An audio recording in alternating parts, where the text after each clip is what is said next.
Marami na palang nabigyan ng panibagong tools na affiliate partnership. Pero paano nga ba mag-post kay affiliate partnership? Sundin mo lang to at ganito lang kadali yan. First, punta ka lang sa iyong dashboard, hanapin mo lang si affiliate partnership tools. After nyan, mapupunta ka na dito kay affiliate board.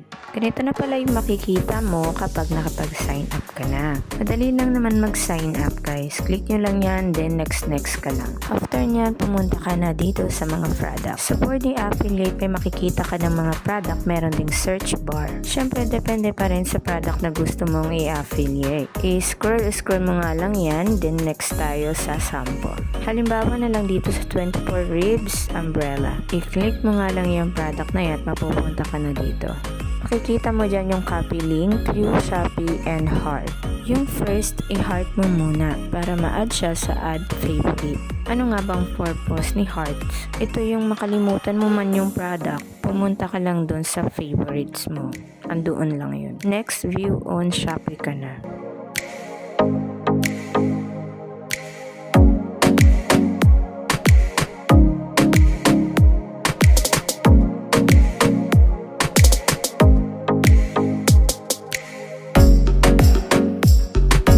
Mo lang para mapunta ka kay Shopee.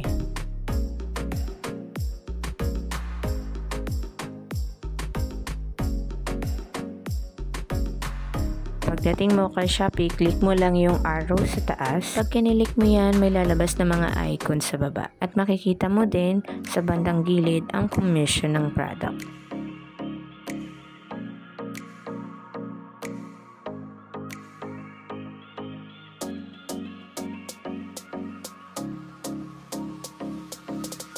After nyan, copy link mo nga lang yan, tapos copy mo rin yung picture ng product.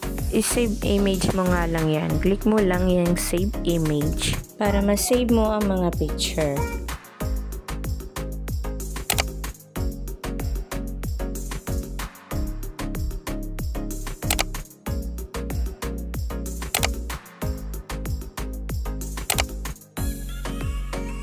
Nakadepende sa inyo kung ilang image yung isi-save ninyo.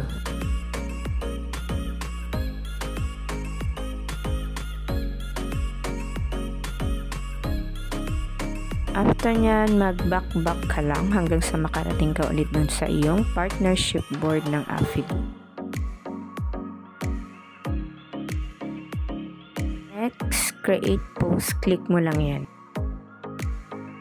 Click add to new post.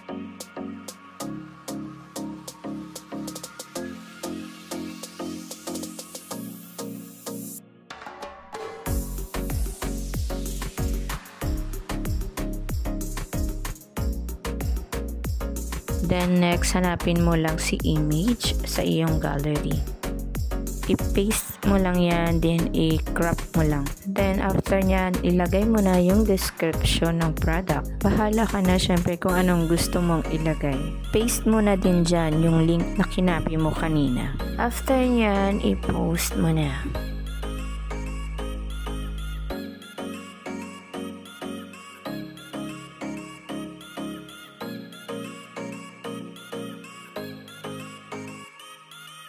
Then, punta ka na sa wall, then check mo yung product. Ayan, makikita mo na dyan na meron na siyang link. Dyan sa comment section, makikita na nila dyan yung link ng product. Pag kinilik nila yon, mararedirect sila sa Shopee. Pag nag-check out sila nyan, may commission na papasok sa inyo. At yun lamang for today's video guys. Follow for more!